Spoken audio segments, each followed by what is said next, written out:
Welcome into Hooping by Association. It's actually called Basketball by Association, but Hooping sounds cooler. I think that's what the cool kids call it. Joel C. Cordes is one of those cool kids. Joel, hello, sir. How are you? Hey, I'm glad to be here. We'll You name the sounded. episode. Wow. We'll name the episode real quick. We got a lot to talk about. James Harden trade, the play-in or not play-in tournament, the early season tournament, whatever the NBA is calling it these days, and predictions, of course, that we made in preseason just a couple weeks ago that are already looking erroneous. Before that, let's name the episode. Unfortunately, like we did last week, with a heavy heart, we've lost another big-time NBA contributor, kind of from the same era as well. We'll name this after Walter Davis, the Phoenix Suns and Denver Nuggets great, a six-time All-Star. 4 of those were in his first 4 seasons in the NBA. He was the 77-78 Rookie of the Year, twice on the All-NBA team. He was on the All-Rookie team as well. And in those age 23 through 26 seasons, averaged 24 points a game, 23, 21, and 18. Went on to do 11 seasons in Phoenix, 4 with Denver and 2 different stints, and 1 with Portland. So our condolences to Walter Davis's family, and we'll try to do him proud here, remembering the Suns swingman. Well, let's see if we can actually do him some justice on this, Mr. Joel C. Cordes. Let's start off talking this broadcast about the play-in tournament, baby. Woo! It's happening. At least somebody's excited. Excited. It's the beginning of November. Like like the season literally is 6 games in. Yes. Like you just 4 games for some teams if you're the Boston Celtics or the Sixers, who somehow are like 2 games behind everybody. To be fair, I'm paying attention to my New York Knicks, who are 2-4 right now. But it's a short losing streak, just a 2-game losing streak, just a brief one, Get the bumps out of the road.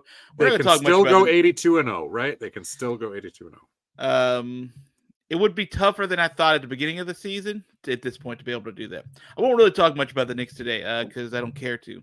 But I do mainly just say this. The beginning of that schedule has been brutal for them. It's been a tough one because how about this? Who knew New Orleans was going to be like a powerhouse right now? We knew about Boston, Milwaukee, and 2 teams they've lost to. By the way, giving basically Boston the toughest game so far they've had this year. Regardless, let's talk about this play-in tournament. Yeah. So we all were skeptical about this concept when it came out. I'll give the NBA a little bit of credit. They clearly are trying to make this a big deal visually. For them to basically to paint over hardwood, put over a whole new court, and have this one particular design just with different colors, a giant trophy that no one knows exists technically, but it's going to be apparently the championship trophy you get for the play-in tournament as the main centerpiece logo inside. That aside for now, I'll just say the NBA cares a lot about this, trying to make this something right now. Let me ask you this. What's your thoughts? Because we're not going to talk about the specific games and all of it, because again, it's just games that count for the regular season and technically for this play-in tournament. Right. This is just the field play here early on. Right. So, what do you think about the way the NBA is sort of trying to launch this off the ground and present it? Because this is what, Fridays and Tuesdays, right? Yeah. I like the concept so far. You like the presentation concept so far? The big, giant buckets of color? Okay. I like the concept. I'm not sure how I like the execution. The courts are straight out of a NBA 2K fever dream, which is exactly what the league is going for, in that maybe fence riding basketball folks who all of a sudden are on Instagram or maybe Sports Center or whatever, you see it and you go, what the heck? And you're going to go check out, why is my team running this weird court? And you're going to find out about this tournament that maybe somehow skipped over your head because you're a fence riding NBA fan. For those who are more hardcore, they are trying to tap in, make this young, make it hip, make it very 2K.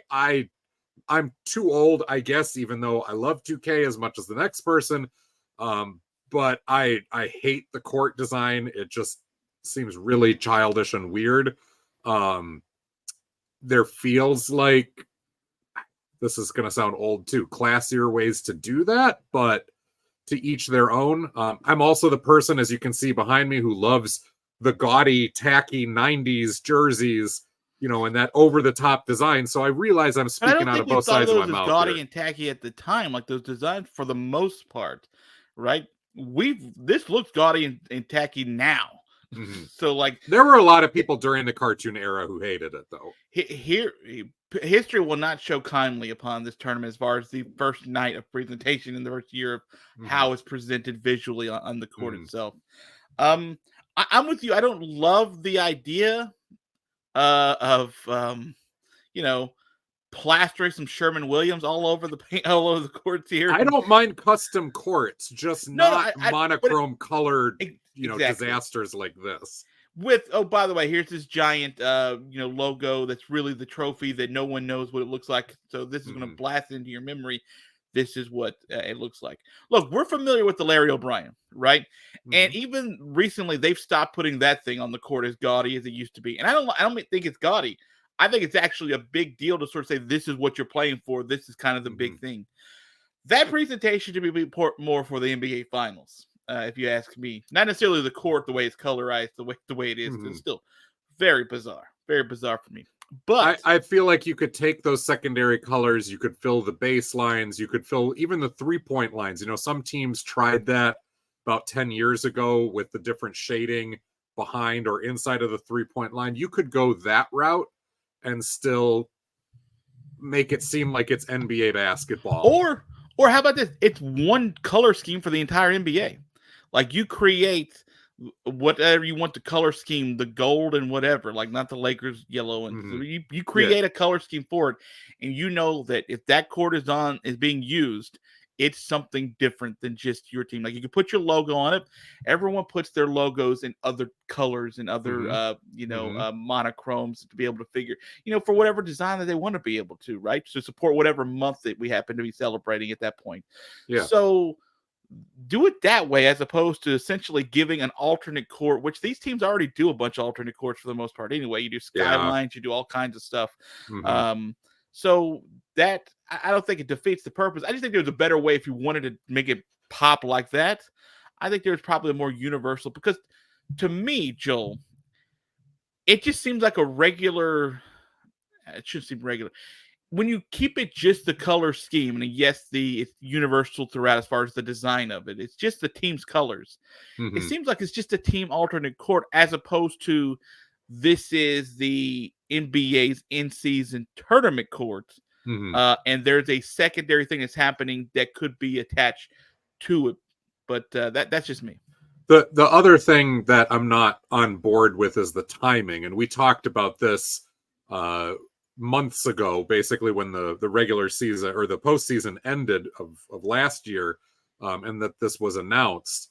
And it's just too early. It's too early in the season. We like you said, who these teams are. Most of the people don't even know that the games are back. Right. we're 4 to 6 games in. Teams have barely, like you said, started to get into a rhythm. They don't even know their rotations. And now twice a week, we've got these special games and people aren't going to know what they signify.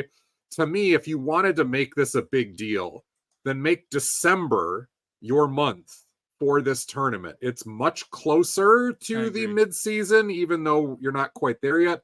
But make the culmination of it your Christmas Day games. Christmas Day is such a big deal in the NBA. It's the unofficial tip-off of the season because football's winding down. You got a lot of, again, fence-riding NBA fans that join the group.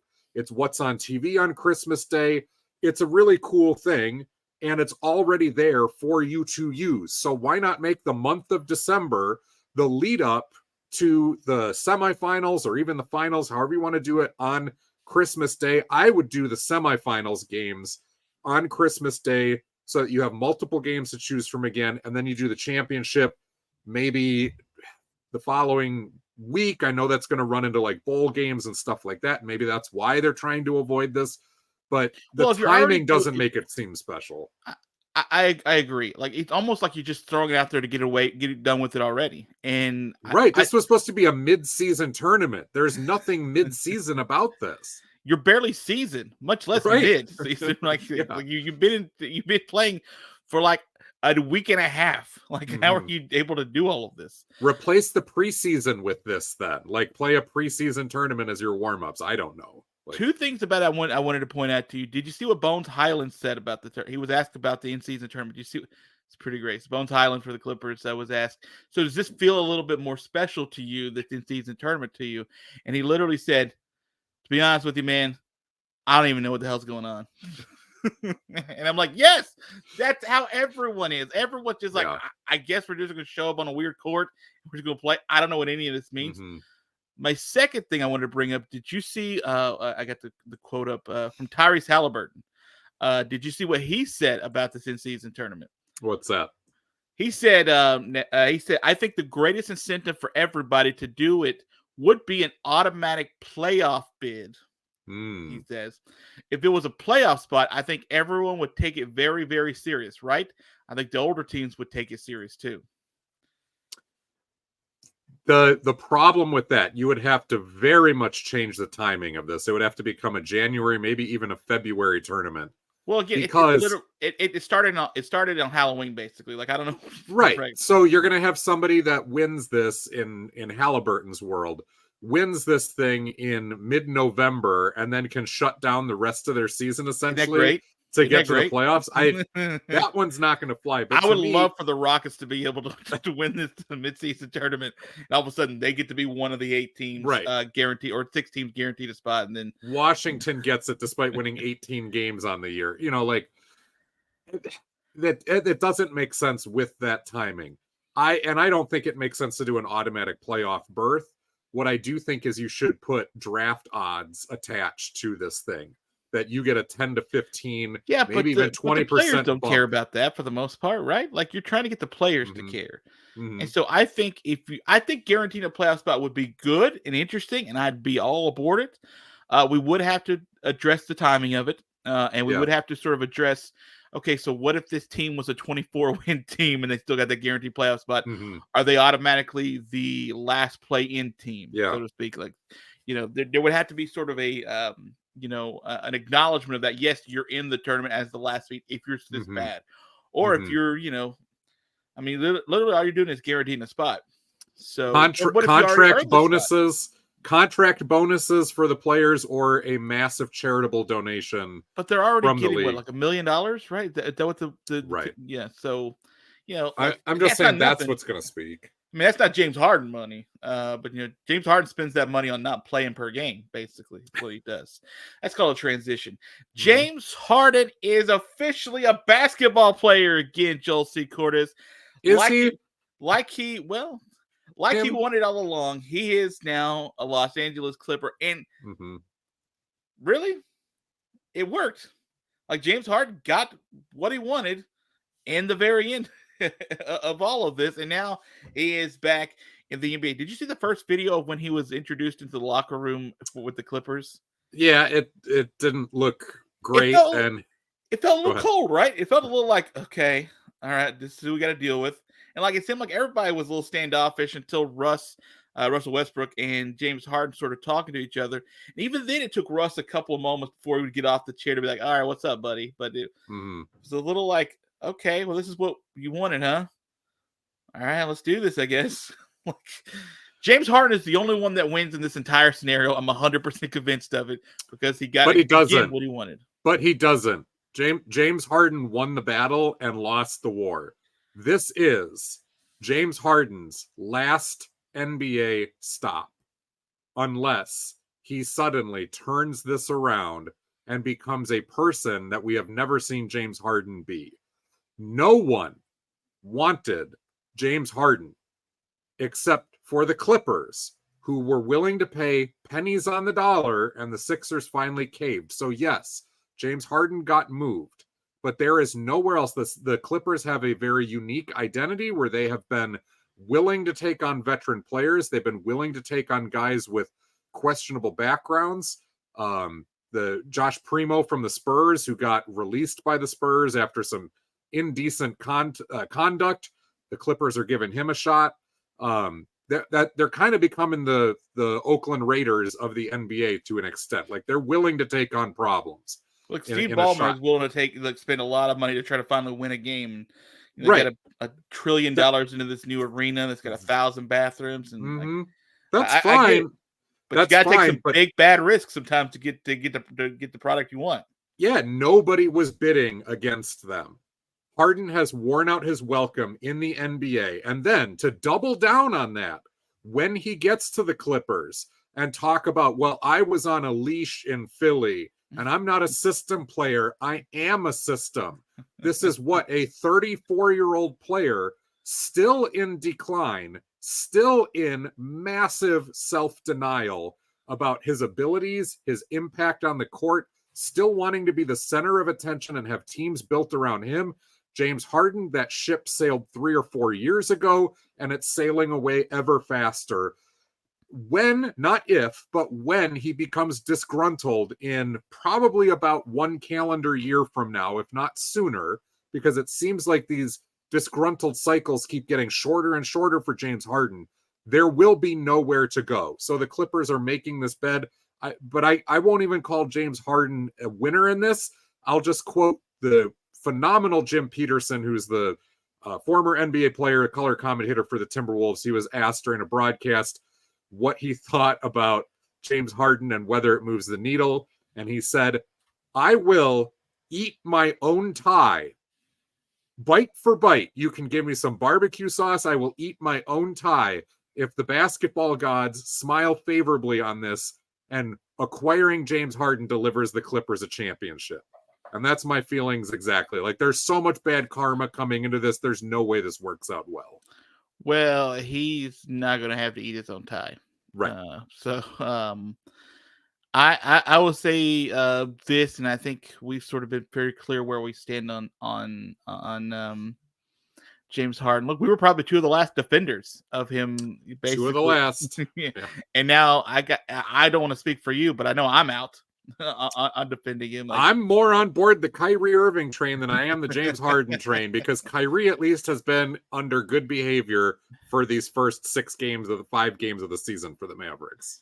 Well, there's still time, of course, but that's true. Give him a minute. We'll get there.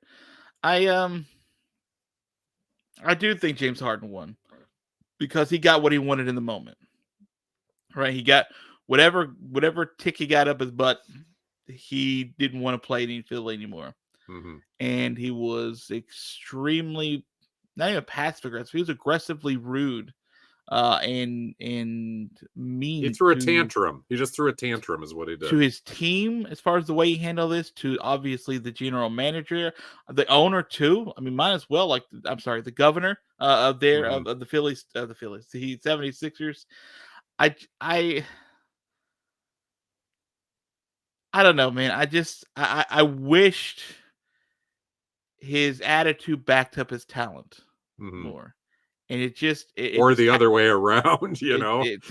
Well, I mean, I guess at this point, he still can be pretty darn good, and it's just he was labeled with the loser, the not being able to win tag pretty early on. He was tagged with the being selfish guy, despite being the guy that led the league in assists all the time. Mm-hmm. And I think those were fairly unfair. And then he got into the selfish because he kept wanting to get out everywhere he went. Yeah.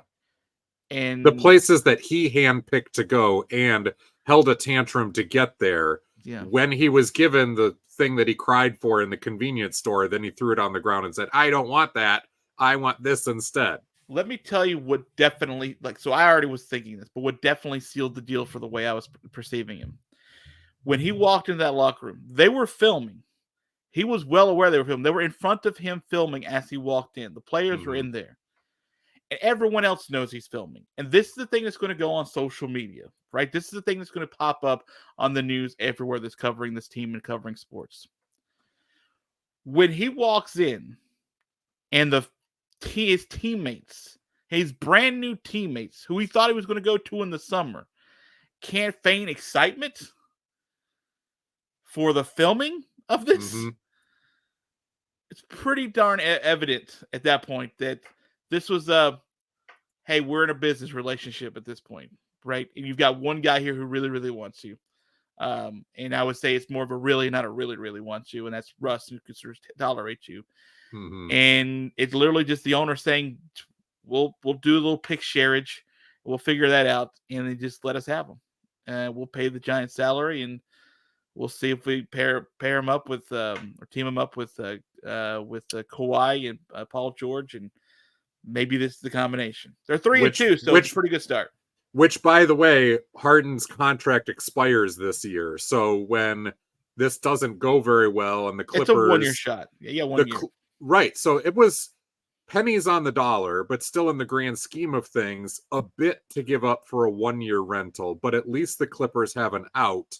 And when they don't offer him the contract that he thinks he deserves, and he starts to bitch about that, again, there's nobody out there right now, barring a miraculous turnaround, where Harden becomes the ultimate team player and one of the good guys, and the Clippers massively, outpace expectations. Barring that happening, and even that would come with huge caveats, because people are going to go, nah, that was just contract year, James Harden.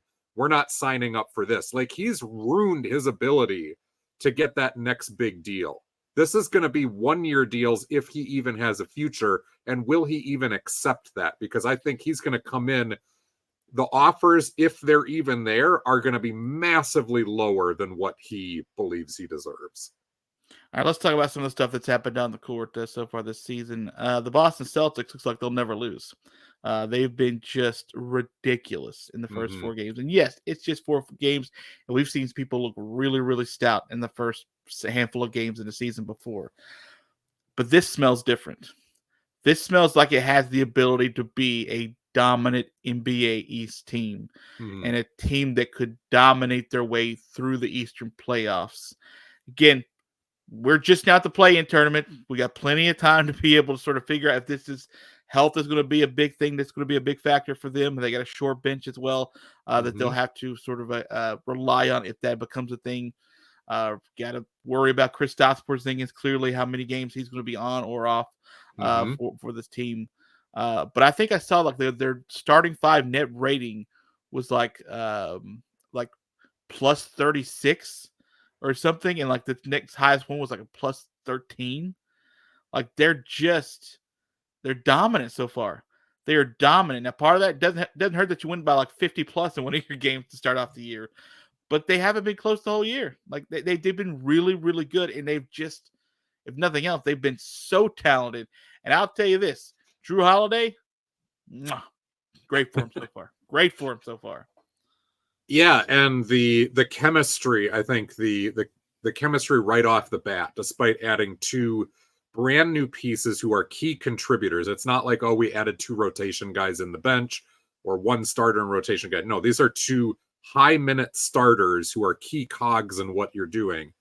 That the chemistry is there already between people and they understand their role is fantastic. And I think it speaks to the veteran abilities of Drew Holiday to understand what it takes to come in. And Porzingis at this point is a veteran, but I think Porzingis has to be relishing that he is finally on a team where he's not being asked to be the second best or even the very best player every single night, which is where it was all the other stops in his career. New York, he had to be the best. Dallas, he had to be, Luka's wingman, and he wasn't healthy. Washington, he was much more healthy, but he oftentimes needed to be the best player because Brad Beal was hurt so often. So they got to be loving this. I had concerns about their depth. A lot of that was on the front line, but some of that now is being addressed with the fact that Boston's playing small. They're putting Jaylen Brown and Jason Tatum up front along with Porzingis, which I think makes sense. You can get away with that when Brown is such a great defender and you have 2 elite defenders in Drew Holiday and Derek White. Jason Tatum competes on that end. Porzingis is a shot blocker. And what it's done is it's moved Al Horford to the bench and allowing him to be the second big, which makes sense at this point in his career. I don't think he should be a starter or even a high-minute guy, but it bumps O'Shea Brissett and Lamar Stevens and Luke Cornett into lower-minute roles, which is a big deal for Boston. They still feel like they could be one big away, but maybe they're not with the way they're deploying this. Their depth is going to start to get tested now. Derek White is out. at least, coming up for the next game, but it might be longer. And as they start to get into the season and you have guys begin to miss games here or there, now all of a sudden a Peyton Pritchard has to start, or a Sam Hauser starts, or Al Horford starts, and one of the other bigs has to play more minutes. Lamar Stevens, I think, makes a lot of sense as a spot starter for them. But it's the guys who then have to step up for the reserve who's being moved into the starting lineup. That's where I'm a little concerned about Boston's depth, but they've been so good in these first 4 games that it's not really a concern yet, but it still remains something where they're probably a player away. But yeah, they look like they've got it figured out quicker than the Bucks did. Sure. And even though Philadelphia's off to a really nice start here, probably stronger than we thought they were going to be, and there's a few other teams heading out of the gates fast enough, Boston looks like the team to beat in the East, and that's where you were seeing them, and I was wrong in that case. But again, let's wait until we're 15, 20 games in, and we'll have a better idea of this. Or 5. Let's get them. Let's get their 5th in game Boston's case, yeah, as well. But they've looked really, really good. I think the Mhm. Knicks are a pretty good team, even though they're not showing it completely. Yeah. So far, that's their toughest game as far as the point spreads. So far, Mhm. it's like a 4-point victory on opening night. Cleveland will get back into the field. They're off to a really slow start, like New York as well, but there's injuries involved there. So Yeah, I think what we're going to find interesting about this early portion of the season is that if Boston feels like it's not much of a test, do they, because of their depth, hang back a little bit some? Do they not try to exert themselves nearly as much? We're already talking about it early on in the season about how, you know what, Beal and Booker are both not playing games this early on for rest. Like, was it Beal that missed opening game because of rest? Well, he hasn't played yet. He's had back issues, whether you want to call it rest or back issues. Beal has yet to play for Phoenix. Yeah, and Booker did visibly get hurt during the first game and missed up until the other night against San Antonio when he played at 30 points, and then they shut him down because it was a back-to-back. So he didn't play the other night or the upcoming game, I forget which it is, but is expected to be back. So I wouldn't classify those as like load management type rest yet. I'm a little suspicious of Beal. Again, Phoenix doesn't have to have him for a while, really. Like they're 2-3. They may need him sooner than they thought. Well, I think there are a handful of teams out there that are just get to the playoffs. We can, if we're all healthy, we can beat anybody that we're going to be able to go up against. I think Phoenix is one of those teams. It's going to be like, even though we predict them to be better than what the 2 and 3 says at this point, they probably most likely will not be a team that wins 2 of 40% of their games the whole season. Still think that's going to be a team that, as long as they get in, they'll be a pretty good matchup for just about anybody, and feel like that they can win. All right, let's move on. More stuff happening in the old basketball by association world. I'm not prepared for the Mavericks to be this good. I'm not prepared for them to be so good from a point differential standpoint. From how Luka has been so far, how Kyrie's been clean so far. Is there a chance that we were completely wrong on Dallas? There is a chance. I think every single year there's a couple of teams that jump out to a really nice start and then it's not sustainable. Dallas, we looked at and said, are they anywhere near talented enough to win in this Western Conference? Yes, they've got some great top line talent. They've got some nice bit pieces, but depth wise and top to bottom talent, they just don't seem like they're there. Chemistry wise, there's no way they can be there because Luka and Kyrie looked, not great last year. And there was so much uncertainty about how you were going to run that team in that hierarchy. Well, all of a sudden the chemistry does look like it's there. And Kyrie and Luka seem to have figured something out, which is let Luka play at an NBA MVP level, which is what he's doing. Remember, we said, Luka had a shot last year and maybe it's not going to happen and the Mavs won't be good enough. Well, right now, 5-6 games in, Luka would be your MVP and his candidacy is going to get a lot stronger if Dallas stays in the playoff field. He's just averaging 34 a game. Is that okay? Is that Yeah, all it was right? 39 going into their last game, Yeah. and it's almost a triple-double on top of that. So, Yeah.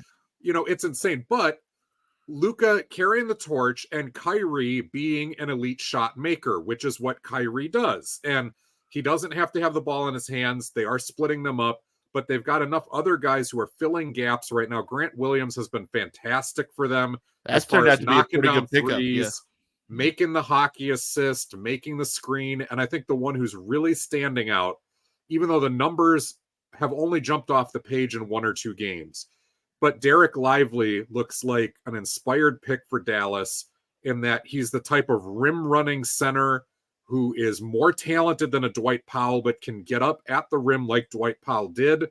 And Luka Doncic is going to make Derek Lively a lot of money in his career if they play together long-term, and Lively's going to make Luka's job a lot easier. There's a lot of potential there for such a young guy, and the fact that they can pencil him in for reasonable minutes and that Grant Williams looks like he was worth every penny Dallas expended to get him, it allows bench guys like Tim Hardaway and Josh Green and Maxi Kleber, Seth Curry, even Dwight Powell to fit into more realistic roles. They still have a gaping hole at one of the forward spots. Derek Jones Jr. is not an NBA caliber starter. He's been a spot starter for many seasons in a row now where he loses that job by game 25. That's going to happen in Dallas as well. So they're probably a body or two short, but again, you'll take it. You got to bank as many games as you can if you're Dallas, even though a couple of these wins came against, San Antonio on opening night and against Houston. They've taken advantage of a weaker schedule so far. They've beaten Chicago on the schedule, Brooklyn on the schedule, as you mentioned, San Antonio on this schedule. But they've won the games, and that's what the important part. Last year, this team probably doesn't win all of those games to start off. And granted, Denver did bring them back down to earth last night with the 125-114 victory. But still, I did not expect them to even take advantage of this schedule at this point. So they look cohesive. That's the biggest thing. They look cohesive. And some of the stuff I've seen them early on, I haven't seen a ton of them. It looks like what they're running is actually working nicely. It looks like they've had a very quiet offseason. We talked about it in the offseason. They didn't make a whole bunch of noise. And maybe some of that was just for the better. But they just were out there just getting connected and playing ball. So there are 5. I mentioned that Luka's leading the league with points per game at 33.8. Would you like to take a guess how many players in the NBA at this point are averaging over 30 a game? I was looking at the list, so this will be cheating a little bit, but my guess is, and I didn't look at the exhaustive list of 30. I'm going to guess it's 6. It is 5. Would you like to take a guess of the names? I have this pulled up, so I'm going to We'll resist the urge to go click over. All right, so we've got Luka. Right. We've got Steph. Steph's averaging 30.8. He's 4th. We have... Let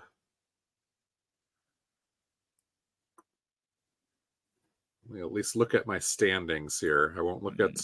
I'm going to trust you just looking at standings. I am. Jason Tatum is one of those guys. Jason Tatum is not. He is 6th at 29.8. 29.8. That just jerk. Off. I will throw Durant at 27.4. Okay. All right. Give me the other guys because I'm heading in the wrong direction here. Joel Embiid is 5th at 30.3. Okay. Steph Curry, 30.8. De'Aaron Fox, 31.3. And Donovan Mitchell at 32.8. And Luka is at 33.8. So, again, handful of games in, but, if I was Donovan Mitchell, I'm screenshotting that, and I'm going to blow it up, and I'm going to keep it in my house because I don't think I'm finishing the year second in the league in scoring. Maybe, but not. Oh, it's a bad sign for that Cleveland team if he's got to average that many. It's not the best. Yeah. It's not the best.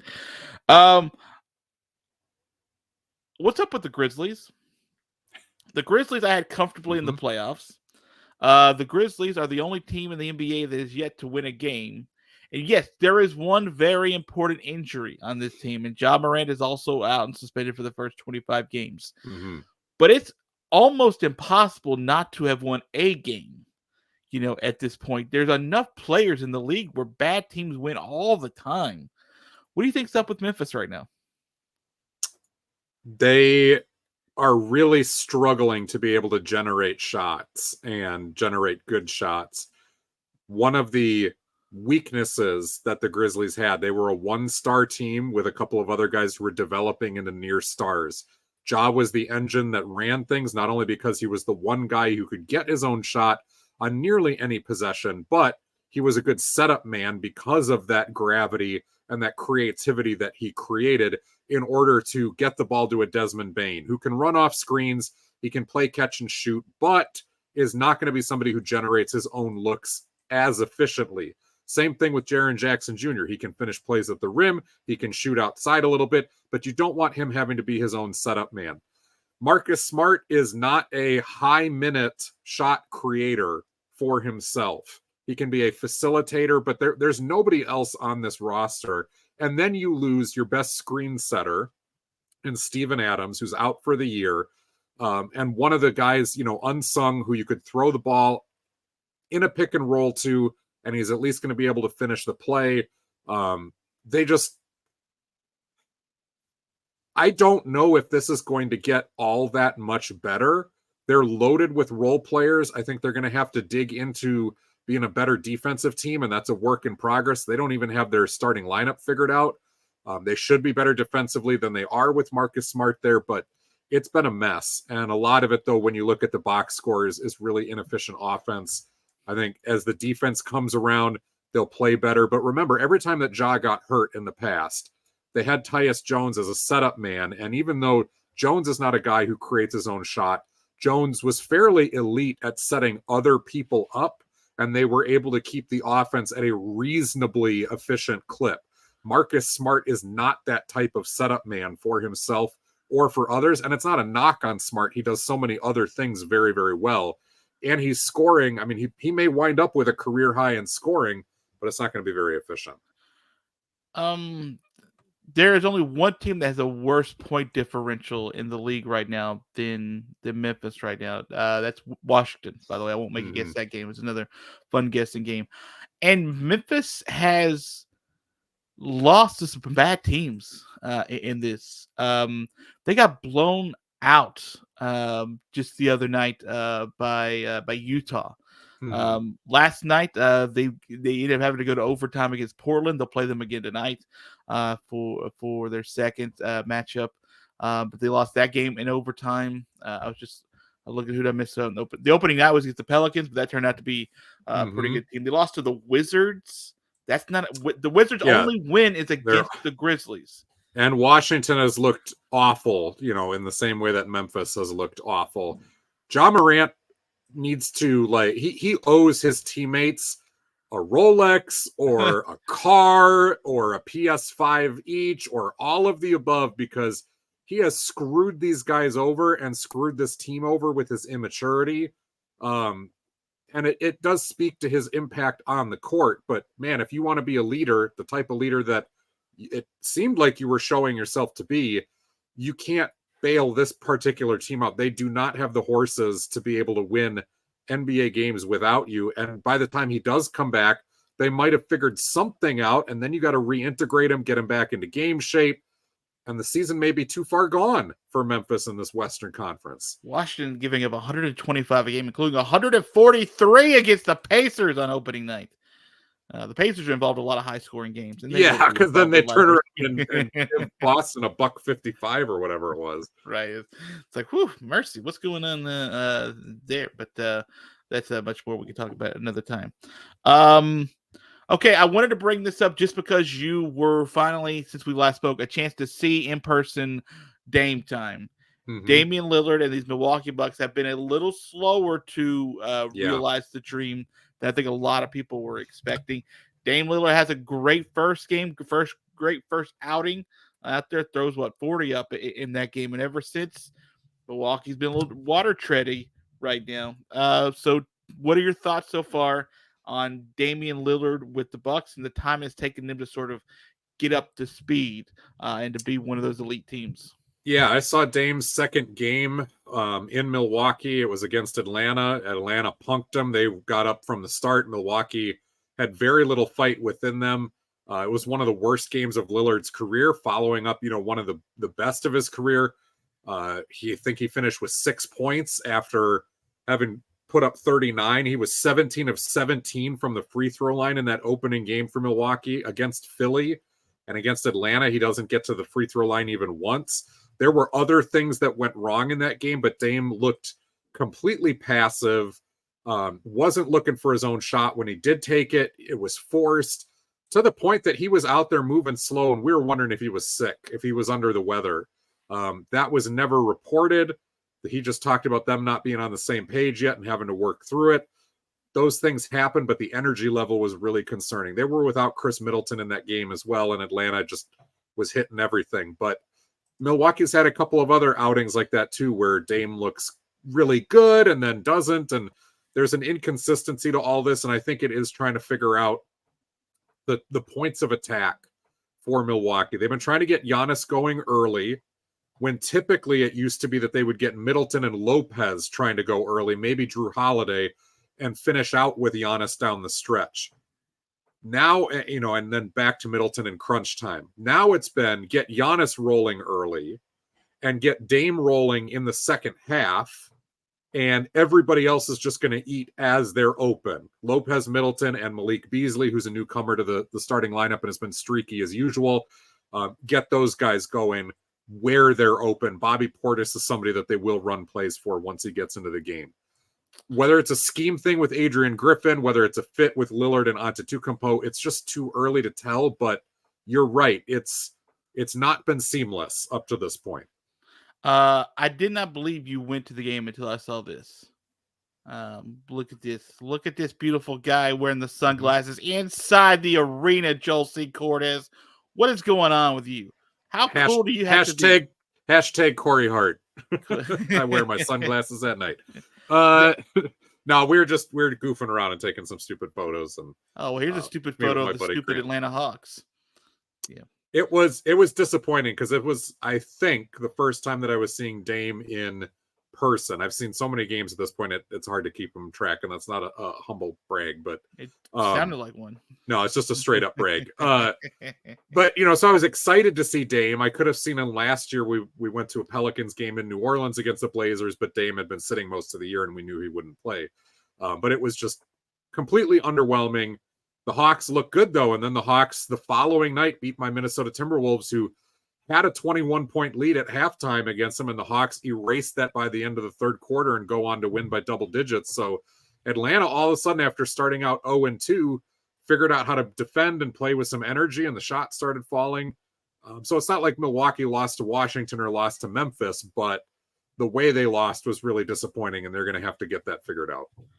Pretty good seats here, the two. You guys came out correct with that seat. Not bad at all, sir. Yeah. No, it was a fun time. It was my first time in the Fiserv Forum. Had been to the Bradley Center many, many times while that building was up in Milwaukee, but had not seen the Bucks' new stadium yet, and it was cool. At least got to see Giannis play a decent game, and you also got to see one of the best national anthem performances ever from One Flavor Flav. That was a memorable. That was I was there. That was the talk of Sports Talk Twitter. Yes, radio the next day. He was, he cared. He wanted to sing and get that song. He was passionate about it. Mm-hmm. He did. I'll give it to him. Like when he stepped up there, we're all like, "Oh my goodness, what is going on?" But then by the opening note, we're like, "Okay, this won't be a train wreck." It started to get a little bit shaky during some of the harder sections of the song in the second half. And we're just like, just land the plane, baby. Come on, baby. Just land the plane. You can do this.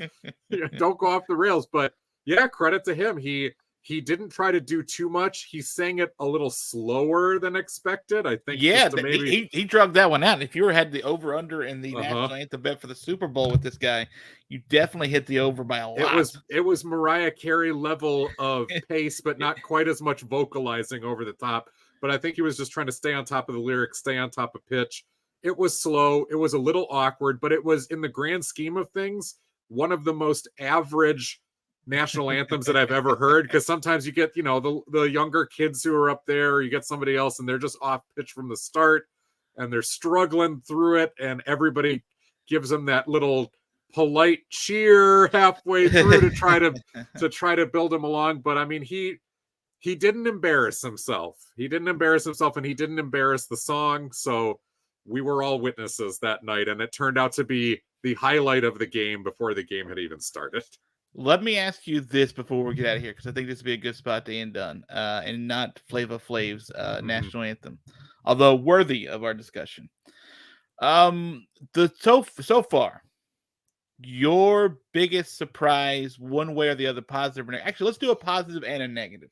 Your biggest surprise, or the thing that's shocked you the most, or something that just in general has surprised you positively and negatively about so far the performances in the NBA this year. Positively, I'll throw it out to the Denver Nuggets that they've picked up right where they left off last season. The starting five is peerless at this point. I mean, they're just rolling together. They know how to play. My main concern with them, though, was their bench, and a lot of guys that, well, not a lot, but a few guys who I was saying may be ready down the stretch, but I don't think they're ready yet. And that was Zeke Naji, especially, and Peyton Watson, who are both on the front line for Denver. And after having watched a couple of Nuggets games, I have to retract what I said. Both of those guys are ready to be rotation players for the Nuggets. They're bringing an insane amount of energy. They're bringing some length and shot blocking. Offensively, it's a little rough. They're both raw products, but they can finish plays around the rim. They've run the floor. They haven't been afraid to shoot, which sometimes when you're a raw offensive player, you get into either irrational overconfidence or you're just not trusting your shot. And they both seem to understand their limitations and play within that. And when you've got a table setter like Nikola Jokic, and you've got a starting lineup that's been ready to move the ball, and even Reggie Jackson, I've got to give a shout out to. I thought there wasn't much tread left on the tires for Reggie, but Reggie's really playing into the veteran backup point guard, table setter, make the right play, make the hockey assist, be a calming type of presence out there, and then knock down a big shot when needed. He's in a good role for them, and those guys have stepped up. Christian Brown looks to be about where he was last year, which is he'll give you a couple eye-popping athletic plays and some good defense throughout the game, but you probably don't want to rely on him for too many minutes. So again, if a major key piece in the starting lineup goes down for Denver, this is a different story, but you can say that about most teams in the NBA. But Denver's second unit, which I didn't think was ready, does look ready. And so Denver, I had them in fourth or fifth in the final standings for the season. I think I'm going to wind up having been too low because Denver's on a heater to start things out, and something's going to have to change to convince me otherwise. I'm not giving this team the title again or a repeat, but they are picking right up where they left off and dispelling my doubts at least. Negatively for me is going to be Memphis. I had them predicted to finish fourth in the West. It is the worst possible scenario for them right now, not to be able to win. I don't know how much they're going to be able to correct over this next 20 games or so before Ja's able to get back. So that's been a disappointment. I'll tell you the biggest surprise for me positively has been Anthony Davis. Anthony Davis has come in and started this season off hot. He is averaging 26 plus a game, 13 rebounds. He's top 3 of the league in rebounds. He's number 1 in the league in blocks per game, averaging over 3 blocks per game early on this season. He has come out on fire. He is in shape. He is ready to go. He is pumped, it looks like, to be out there and be a force for the Lakers. I was a little skeptical of him. I know how good he can be at times, but I still was a little skeptical coming into this year because Anthony Davis isn't a young boy anymore. He's been around a long time, and he's had a bunch of not only just miles he's put on his body because of some games he's played, but also because of those injuries too. So at some point, when does that slow him down? Early on, he's very motivated. He's very, very good back to sort of MVP form of Anthony Davis. And I think he has been really, for me, a very pleasant surprise, a big surprise for me to be this effective, this efficient. He's shooting for like 48% from three. Granted, he doesn't take like 5 threes a game. He takes like 1.5 or 2. But still, Very good. Very good Anthony Davis we've gotten to start this season. One other positive surprise for me, and then a quick negative. The other positive for me has been Chet Holmgren's play in OKC. Man. I'm not surprised that they're sitting at 3-3 and they're winning some games and the starting lineup looks nice. I thought Holmgren's arrival was going to let everybody slot into better spots, and the starting lineup was already pretty decent last year. But Holmgren right now is statistically outplaying Victor Wembanyama, and Wembanyama's been as good or better than advertised. Holmgren's been filling up the stat sheet all over the place. Looks like the real deal. Looks like a potential second or third star in Oklahoma City, along with Shai Gilgeous-Alexander. And then however you choose to slot in, Josh Giddey or Jalen Williams, about whether you think they're the second or third guy, but Holmgren may be the second wheel in the long run. Great on OKC. The negative surprise for me is just circling back to where we started near the top. I'm a little bit bummed that both New York and Cleveland are off to such slow starts. In Cleveland's case, they just get Jared Allen back. Darius Garland has missed some time. They've had some other guys missing time, but it hasn't looked cohesive at all. And you got a lot of helpful three-point shooting pieces that were supposed to unlock the rest of the offense, so it's a work in progress. New York has been really shooting the ball poorly. I mean, Jalen Brunson and Julius Randle, as you know, Arky, off to slow starts, but other guys too, just decent looks. It's not falling. You think that will, improve as the season goes on. People will progress back to the mean. But man, I had New York in second place and Cleveland in third place when it's all said and done. We're still so early, and the NBA season typically is so long that things shake out. But I'm looking a little bit shaky on those predictions here with the way those two teams have kind of limped out of the gate.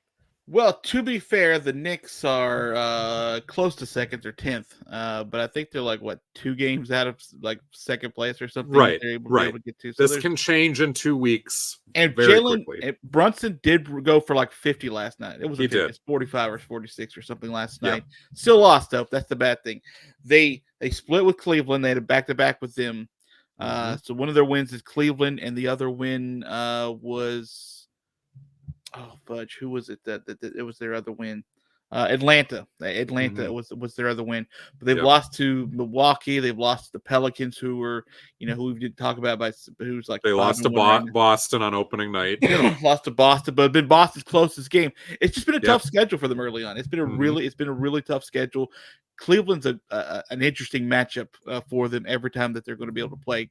Good thing we got 2 of those out of the way early. Just get those bad boys taken care of. It did split there. Milwaukee's just a good team. They'll round into shape at some point, and they're not. Milwaukee's not a bad team. They're just they're a hard matchup. Boy, it does disappoint me that they scored 45 points, but for Jalen Brunson and still lost that game.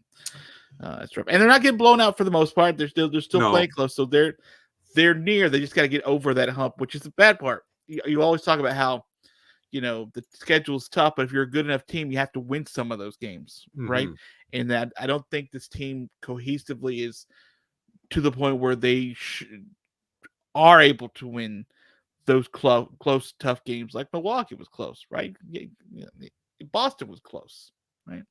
But Boston was one of those sweet, hey, let's blow a fourth quarter lead things like you've done many times over the last couple of years with Tom Thibodeau. I do want to say this as we leave.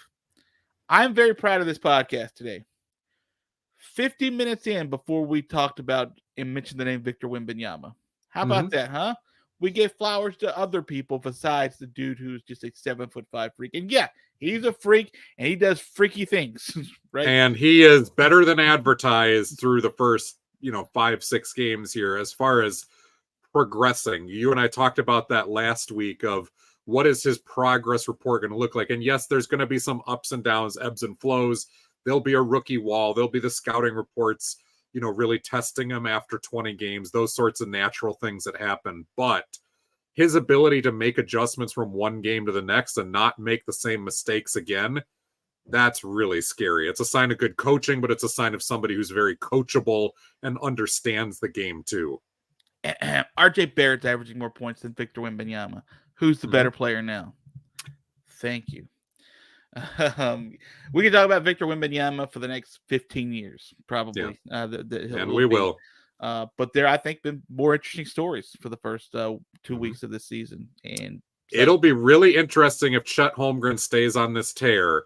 Does he make a serious run at Wembanyama for Rookie of the Year, or is the league like, no, we need it to be Victor. He's good enough. And they talk about two guys like the similar frames and the styles of the able to play. Like you don't have 7-footers that can handle the ball like that generally, much less two of them in the same conference hanging out that you're able to sort of. And again, we are entering, I mean, we already have been in a strong age for elite NBA centers. But I think with the additions of Holmgren and Wembanyama, we are looking at a golden age here when you throw in Jokic and Embiid.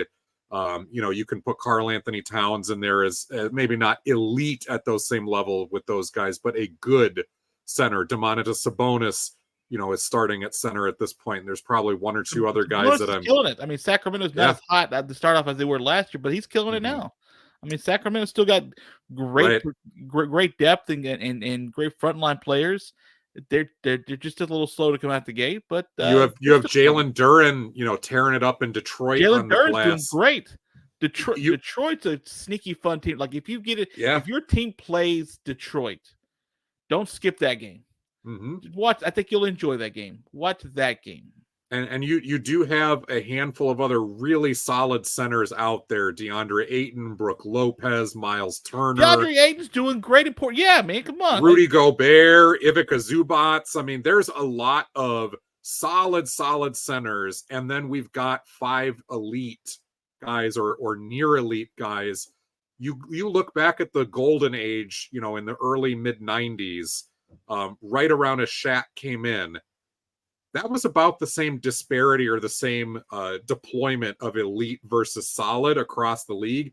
And I think we're right there. So this idea, it's been dispelled a while ago about there not being enough good big men in the league, but it's gone past that. It's not just, oh yeah, we've got some good ones. I think we're heading back into a new golden age of NBA bigs. I really do. All right. This time next week, this is your prediction. Will Memphis have won a game, and will Boston have lost a game by the time we talk next week? Memphis will win one. Boston will not lose yet. Boston, it feels like one of those teams that's going to start out 11-0, something like that, before they lose. Let me just tell you what Boston's schedule is coming up. First of all, they got Brooklyn coming up tonight. They're Saturday night as we're recording. By the way, no disrespect to Mitchell Robinson, Jared Allen, and anybody else that I forgot out of the solid center list. Nick Vucevic and guys like that. I was about to send this to them for fodder for them to start getting pumped up for the season. Alperen Şengün will put this in his locker. But Boston's well, not that you've mentioned them now. Boston's at Brooklyn, at Minnesota. I don't know if you know that team, and at Philadelphia. Their next 3 games. And those are all winnable. Philadelphia's got 2 dudes averaging like 27 plus a game. Maybe you talk about Tyrese Maxey and the runway he's gotten, be able to sort of be what we think he could be.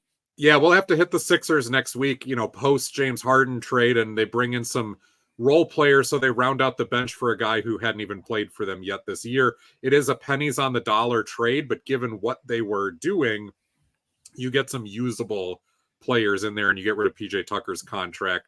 Philly is going to be tough. They'll be tough if Joel Embiid is upright. So far, he's very upright. And maybe soon enough, he'll be a New York Knick and upright there. That's right. Back to that story. We'll get there at some point. We'll find out. All right. That's going to do it for us. Joel C. Cortez. Wrap it up and say goodbye to the good people. Walter Davis, hope we did you proud. Rest in peace, big guy. And you can find the video version of this here podcast on YouTube. Like, share, subscribe, ring the bell, all that good stuff. If you want the audio only version, we're Spreaker, Spotify, iTunes, wherever you get your podcasts. We will be back again next week talking hoopage here on Basketball by Association.